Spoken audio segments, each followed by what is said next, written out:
வணக்கம், welcome to Gowri's home. இன்றைக்கி இந்த வீடியோவில் பச்சை அவரை எப்படி செய்கிறது, நம்ம ஒரு கிரேவி மாதிரி பண்ணுறோம், எப்படி செய்கிறது அப்படிங்கிறத பார்ப்போம். இப்போ பச்சை அவரை வாங்கி தோல் உரித்து இந்த மாதிரி நான் ஒரு 15 நிமிஷம் வேக வச்சு எடுத்து வச்சுட்டேன். அதுக்கு மசால் என்ன பண்ணுறது அப்படிங்கிறத பார்ப்போம். இப்போ மசாலுக்கு பச்சை மிளகா அல்லது வரமிளகா உங்கள் காரத்துக்கு ஏற்ப எடுத்துக்கோங்க. இந்த அளவுக்கு தேங்காய் எடுத்துருக்கிறேன், கொஞ்சம் பொட்டுக்கல்ல எடுத்துருக்கிறேன், சீரகம், பூண்டு இதையே பேஸ்ட் பண்ணிக்கலாம் ஃபஸ்ட்டு. இப்போ இதில் அந்த தேங்காய், பச்சை மிளகா எல்லாம் எடுத்து வச்சுருந்ததெல்லாம் அரைச்சி வச்சாச்சு, பேஸ்ட் பண்ணியாச்சு. இப்போ இதுக்கு ஒரு வெங்காயம், பெரிய வெங்காயம், ஒரு தக்காளி, கருவேப்பிலை, கொத்தமல்லி, இதை என்ன பண்ணுறது அப்படிங்கிறத, எப்படி தாளிக்கிறது அப்படிங்கிறத பார்ப்போம். இப்போ வெங்காயம், தக்காளி, கருவேப்பிலை, கொத்தமல்லி எல்லாம் கட் பண்ணி எடுத்து வச்சாச்சு. தாளிக்கலாம், எப்படி தாளிக்கிறதுன்னு பார்த்துடலாம். இப்போ படைச்சட்டி வச்சு கல்லெண்ணெய் ஊற்றிருக்கிறேன், காஞ்சிருச்சு. கடுகு போட்டுக்கலாம். கடுகு பொரிஞ்சு வந்ததுக்கப்புறமா கடலைப்பருப்பும் உளுந்தும் போடுறது உங்கள் விருப்பம், நான் போடலை. கருவேப்பிலை போட்டுக்கிறேன். கடுகு பொரிஞ்சிருச்சு. கருவேப்பிலை, அடுத்தது வெங்காயம்,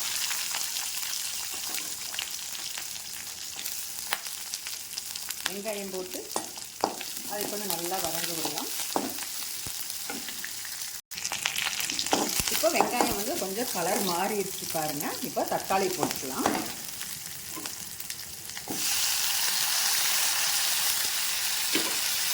தக்காளியுமே நல்லா வதக்கிக்கலாம். அது கொஞ்சம் மஞ்சத்தூள் போட்டு, கொஞ்சம் தேவையான அளவு மஞ்சத்தூள் போட்டுக்கலாம். நல்லா வதக்கலாம்.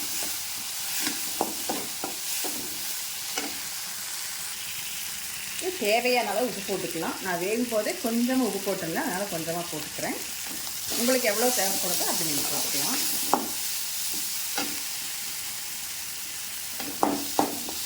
கொஞ்சம் வதங்கட்டுங்களா. இப்போ இந்த அளவுக்கு நல்லா வதங்கினதுக்கப்புறம், பச்சை வாசமெல்லாம் போயிருக்கும். வதங்கினதுக்கப்புறமா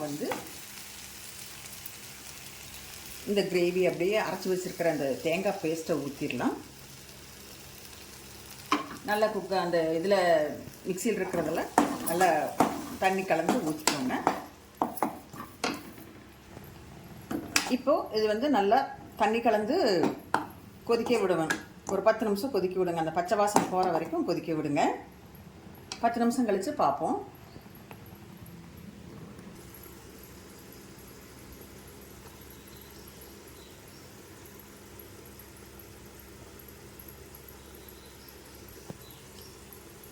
எப்படி வெந்திருக்குதுன்னு பார்த்துடலாம். நல்லா குழகுலன்னு ஆயிடுச்சு. அந்த பச்சை வாசம் போயிடுச்சு. பச்சை வாசம் போயிடுச்சுனாலே நீங்கள் அது வெந்துருச்சுன்னு அர்த்தம். நமக்கு இப்போ இந்த வேக வச்ச அந்த பச்சை அவரையை நம்ம போட்டுக்கலாம். உள்ள போட்டு கலக்கி விட்டு ஒரு 5 நிமிஷம் அதுவும் சேர்ந்து வேகட்டும். ஒரு 5 நிமிஷம் கழித்து இறக்கிக்கலாம். பார்ப்போம்.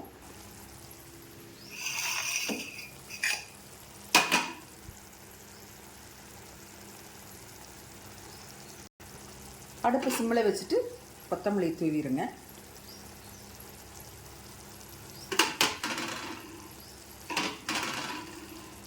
கொஞ்சம் வேணும் அப்படின்னா உங்களுக்கு தேவைப்பட்டால் நீங்கள் தேங்காய் எண்ணெய் ஊற்றிக்கலாம். நான் கொஞ்சமாக தேங்காய் எண்ணெய் ஊற்றிக்கலாம், லைட்டாக. இப்போ நீங்கள் இதையே இப்படியே மூடி வச்சிடலாம். ஸ்டவ் ஆஃப் பண்ணிவிட்டு, ஸ்டவ் ஆஃப் பண்ணிட்டேன். இப்படி நீங்கள் மூடி வச்சு கொஞ்ச நேரம் கழித்து எடுத்து பரிமாறிக்கிடலாம். இப்போ நீங்கள் இதை இப்படியே கலக்கி விட்டு சுடு சாப்பாட்டுக்கு வச்சு சாப்பிட்லாம். அருமையாக இருக்கும். இந்த மாதிரி நீங்களும் வச்சு சாப்பிட்டு பார்த்துட்டு எப்படி இருக்குன்னு எனக்கு கமெண்டில் சொல்லுங்கள். சப்பாத்திக்கு நீங்கள் வச்சுக்கலாம், இட்லி தோசைக்கும் கூட நீங்கள் வச்சுக்கலாம் பிரியப்பட்டா. இதே எப்படி குழம்பு வைக்கிறது அப்படிங்கிறத நான் இன்னொரு வீடியோவில் நான் உங்களுக்கு சொல்லித்தரேன். இந்த வீடியோ அநேகமாக உங்களுக்கு பிடிச்சிருக்கும் அப்படின்னு நினைக்கிறேன். பிடிச்சிருந்ததுன்னா லைக் பண்ணுங்கள், ஷேர் பண்ணுங்கள், அப்படி சப்ஸ்கிரைப் பண்ணிவிட்டு பாருங்கள்.